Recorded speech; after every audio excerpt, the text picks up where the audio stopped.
Comienza otra semana. Son más de las 11. En Perspectiva propone Conexión Interior. Es una presentación de Erro, cumpliendo 75 años junto al productor uruguayo. Y Surco Seguros, en sus 30 años, vos en lo importante. Gustavo, hoy en el espacio de Conexión Interior vamos a hablar del proyecto Ganadería Familiar Resiliente en la Comisión Nacional de Fomento Rural. Adelantanos un poquito, hacenos la presentación del tema, a ver. Bueno, sí, bien breve. En esas muy lindas crónicas que va haciendo departamento por departamento Carlos, si hay algo que caracteriza a todo ese universo de departamentos es la presencia de la ganadería y en particular de la ganadería familiar. Eso es el entramado, el tejido social de nuestro interior profundo es eso. Y el desafío que tiene esa ganadería familiar, que básicamente se da sobre campo natural, es cómo enfrentarse a una diversidad de amenazas que tiene. Entre esas amenazas está este famoso cambio climático. Cambio climático que pone bastante en tela de juicio esos sistemas productivos, a todos los sistemas productivos, pero a esos en particular por la importancia estratégica que tienen para el país y hasta por cierta, no quiero decir debilidad, pero sí por ciertas características de sus actores, que son los productores familiares, sobre los cuales en Conciencia Agropecuaria en Conexión Interior hemos abordado más de una vez con charlas con invitados que han explicado de qué se trata la ganadería familiar. Y de lo que se trata entonces es de cómo darle resiliencia, ¿no? Y la resiliencia, que es una palabra media difícil, en definitiva es cómo adaptarse de mejor manera a ese efecto externo que perturba la actividad normal. Y bueno, y para eso entonces se desarrolló este proyecto y vamos a estar contando con la invitada, con María Eugenia Carriquiri, que es ingeniera agrónoma, colega de 43 años, 2 hijos. María Eugenia es montevideana, si bien estuvo siempre vinculada familiarmente con la actividad agropecuaria ganadera, que conserva hasta el día de hoy. Vivió en el exterior unos cuantos años en sus adolescencia, digamos, vivió en Brasil y Bolivia.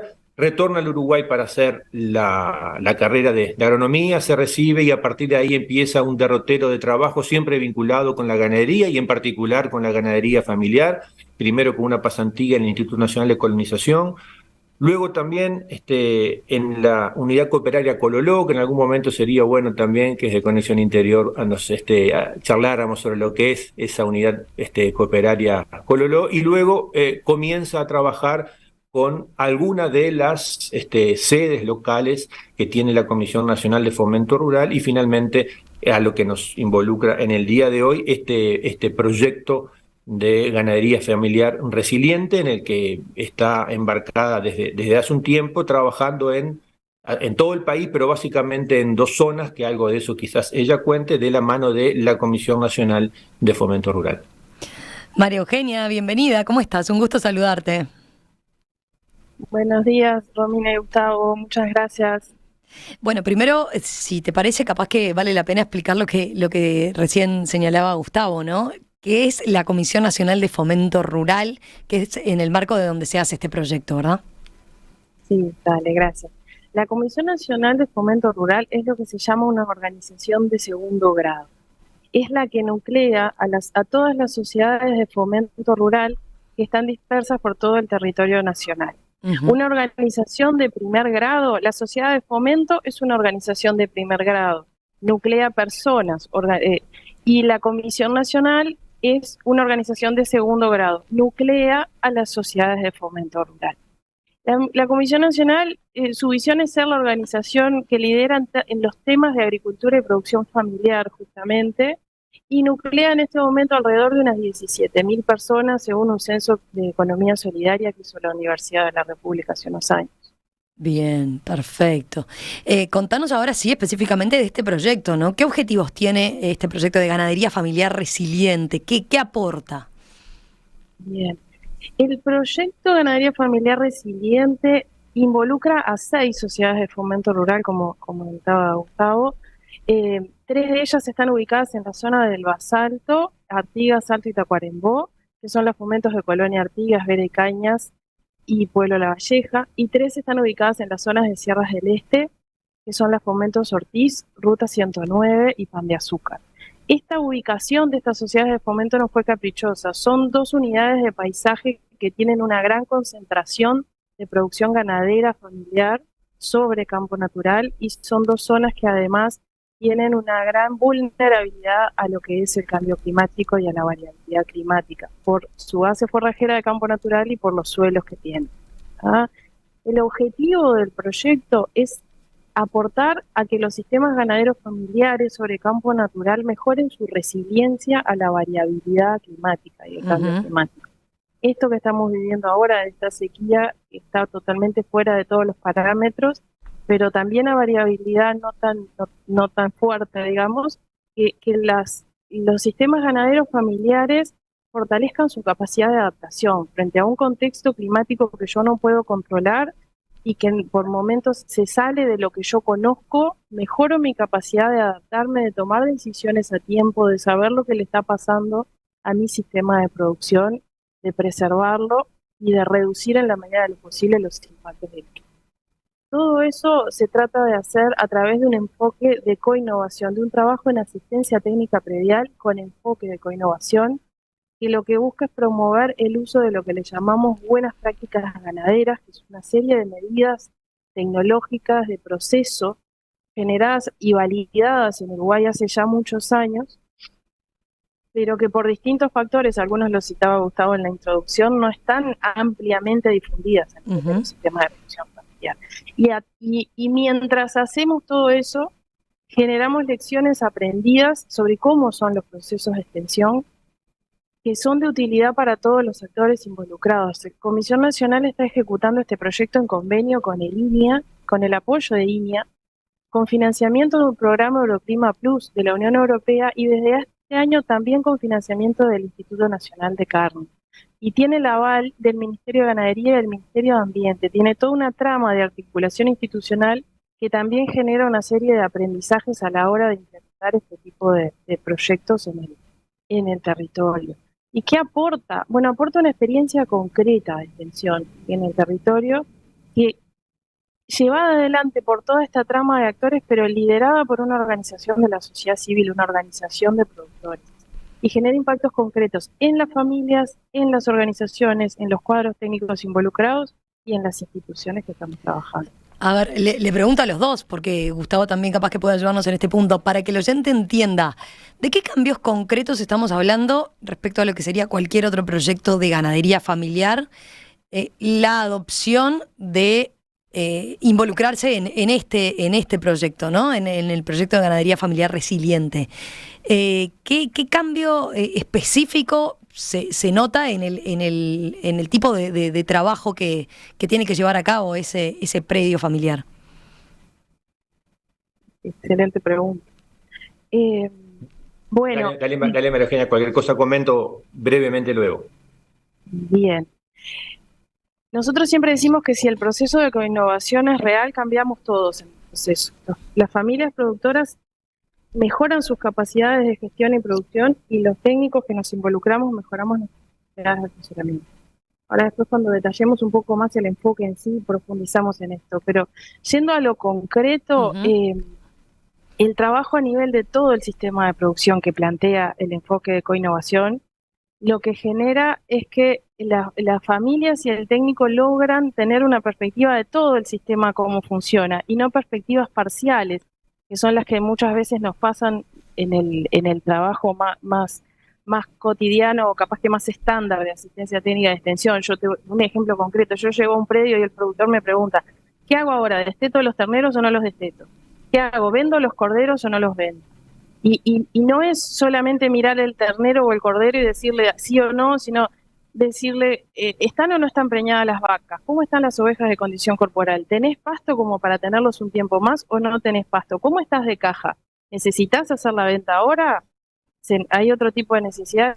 Entonces, ese aporte concreto que los productores resaltan mucho, esa construcción conjunta de la situación de todo el sistema y esa toma de decisiones sobre una base acordada además a la interna de la familia con el técnico, de que la situación predial es esta, de que los problemas son estos, eso es lo que, un ejemplo concreto de impactos y de cambios que vamos viendo a partir del trabajo. Como mucho más personalizado, según lo que entiendo, ¿no? Y adaptado a la realidad propia de ese productor, de ese campo, de esos bichos.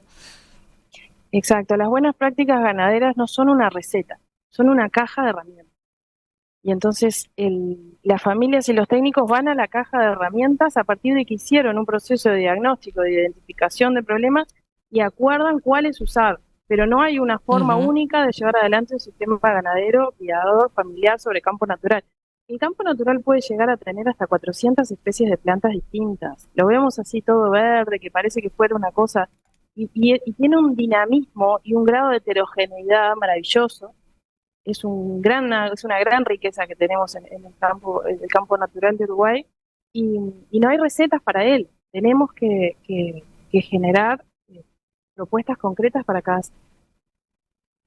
Sí, ahí si me permitís, Romina, creo que el gran valor que tiene la ecoinnovación es justamente ofrecerse como una caja de herramientas para un cambio técnico necesario, pero que a su vez es un cambio técnico no basado en insumos, sino que es en procesos, con las enormes ventajas que eso tiene, y que además, quiero reforzar algo que dijo al pasar María Eugenia, no solo es una forma en la cual el productor, la familia del productor, tienen una forma personalizada de intercambiar, sino que los propios técnicos también van cambiando, porque también los técnicos van aprendiendo lo mucho que los técnicos tenemos que aprender del productor, de cómo él gestiona, porque hay algo yo creo que es importantísimo que quede fijado, que es que los productores familiares existen, son la mayoría y están, como suelo decir, a pesar de y no gracias a.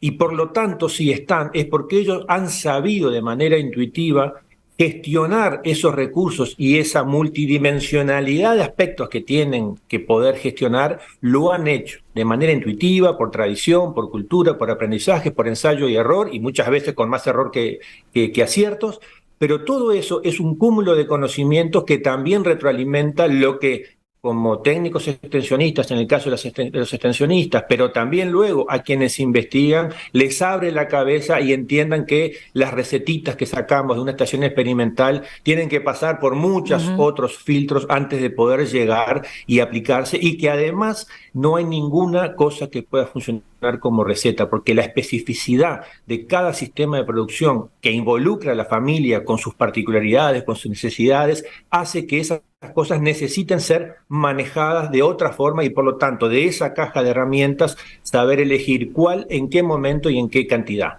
Claro, perfecto. Ahí, María Eugenia, no sé si querés agregar algo. A mí me queda la duda, o les pido todavía que lo bajen un poquito más a tierra. Gustavo mencionaba lo del cambio tecnológico, ¿no? Que es una palabra que los ingenieros agrónomos utilizan mucho, y a veces capaz que para la gente en general se imagina un cambio tecnológico directamente con la incorporación de alguna máquina. No, estamos hablando de otro tipo de cosas, ¿verdad? Y así, de vuelta, cambio tecnológico, ¿en qué sentido? ¿Qué es lo que se deja de usar en materia de insumos y de qué forma tiene características diferentes este proceso? Bueno, para seguir bajándolo a tierra, llevando, por ejemplo, los ejemplos concretos de lo que son las buenas prácticas ganaderas. Las buenas prácticas ganaderas y el cambio tecnológico que estamos buscando implementar a través del trabajo con coinnovación, básicamente se pueden agrupar en gestión del pasto, gestión del rodeo y la manjada, y gestión general del sistema. Gestión del pasto, cuidado del campo natural. ¿Cuánto pasto tengo? ¿Con qué altura de pasto quiero trabajar? ¿Cuánto pasto necesito? Y eso se hace mediante recorridas de campo, mediante estimación visual de cuánto pasto hay, qué ganado tengo yo y cuánto necesito para cuánto pasto necesito, cuánto tiempo necesitan los potreros de descansar, qué gestión del pastoreo hago.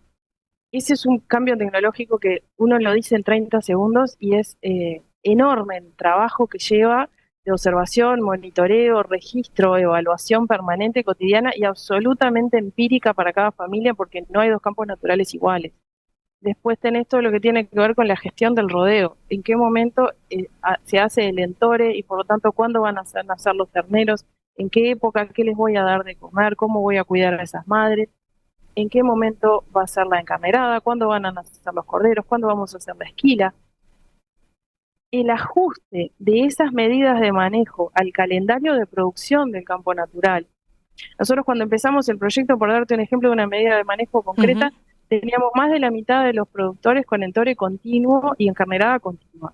Nacían terneros todo el año, nacían corderos todo el año, no había forma de organizar un esquema sanitario que tomara en cuenta los estados, si las ovejas estaban paridas o estaban preñadas, o si, ¿no? Entonces, el llevar ahora a tener una menor proporción de esos sistemas en esa situación y tener más sistemas que buscan, que tienen sus etapas de trabajo en el año ordenadas, es de las cosas que las familias más resaltan, esa tranquilidad y que yo sé que yo tengo que recorrer los partos durante 2 o 3 meses, pero son 2 o 3 meses, no es todo el año.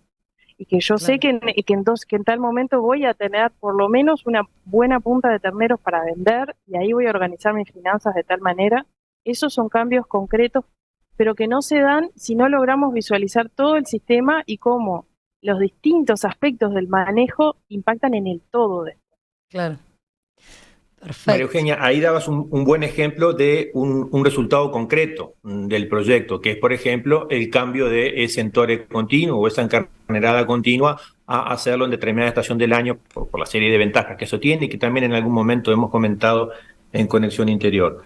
A ese mismo nivel jerárquico, quizás bajando un poco a cuestiones más específicas, ¿qué otros resultados podés mencionar que ha tenido el proyecto en ese universo también tan heterogéneo de productores, que no lo dijimos, pero al pasar conviene mencionarlo, que estamos hablando de productores con escalas, si bien son todos familiares, también son con escalas muy diferentes, porque hablamos de prácticamente 1.000 y poco de hectáreas, de campos marginales, muy superficiales, de bajo índice de CONIAT, pero también de productores ganaderos tan chicos como 8 y 10 hectáreas, ¿no? Entonces, en todo ese rango, ¿qué otro tipo de resultados que pueden ser productivos o sociotécnicos se han encontrado como de vuelta para ilustrar a la audiencia con un ejemplo concreto de resultado?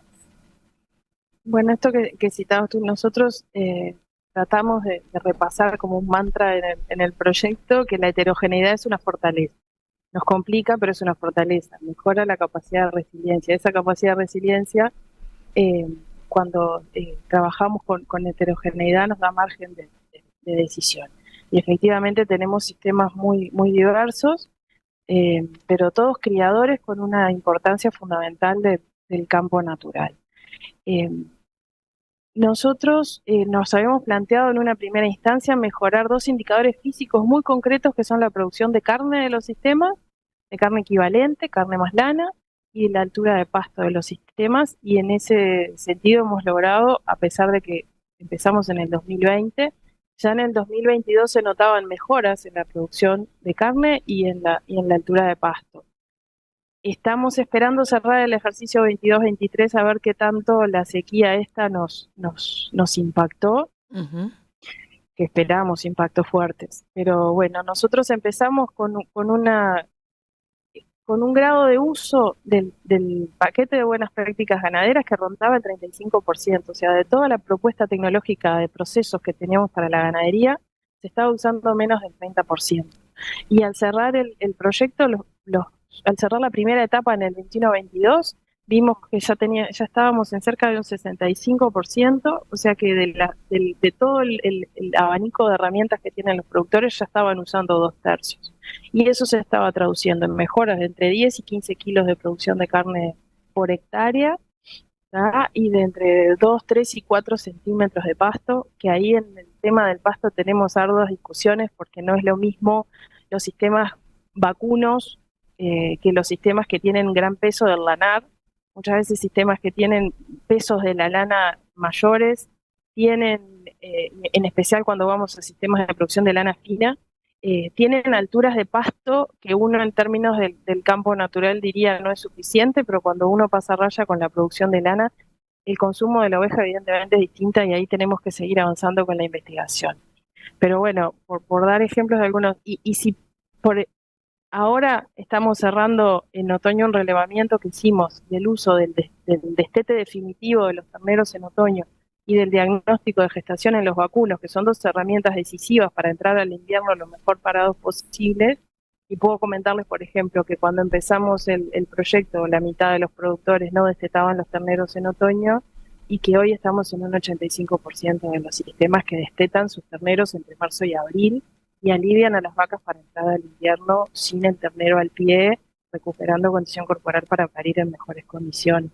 Y con el diagnóstico de gestación pasó algo parecido, no es tan potente todavía, porque el diagnóstico tiene esa doble cara que le decimos nosotros en el trabajo de campo, ¿no? El diagnóstico nosotros lo planteamos mucho como herramienta para manejar esas vacas que están preñadas mejor, y etcétera. Lo mismo en ovinos, y a veces las familias lo viven más como una cosa de me estás calificando de que hice mal las cosas, ¿no? O sea, si no me da el resultado que yo quería, me quedo en que no me dio el resultado y no uso la herramienta para tomar decisiones. Entonces, a veces tenemos un poquito más de resistencia, pero también estamos en casi un 70% de las familias que están haciendo diagnóstico. Para nosotros fue una gran alegría cuando cerramos el relevamiento y vimos que teníamos ese grado de adopción de la tecnología. María Eugenia Carriquiri, ingeniera agrónoma, quien coordina desde el año 2020 el proyecto Ganadería Familiar Resiliente en la Comisión Nacional de Fomento Rural. Muchísimas gracias, María Eugenia, por traernos esta experiencia, explicarnos este cambio en la metodología de trabajo, en la tecnología aplicada, como dicen ustedes, y volvemos a conversar en cualquier momento, si te parece. Muchas gracias a ustedes por la oportunidad de contar estas cosas. Gustavo, un abrazo para vos también. Nos vemos. Chau, chau. En Erro, brindamos soluciones, tecnología e innovación para toda la cadena productiva. Somos una empresa pujante que trabajamos arduamente en la alianza con las marcas líderes en el mundo para satisfacer las demandas del mercado actual.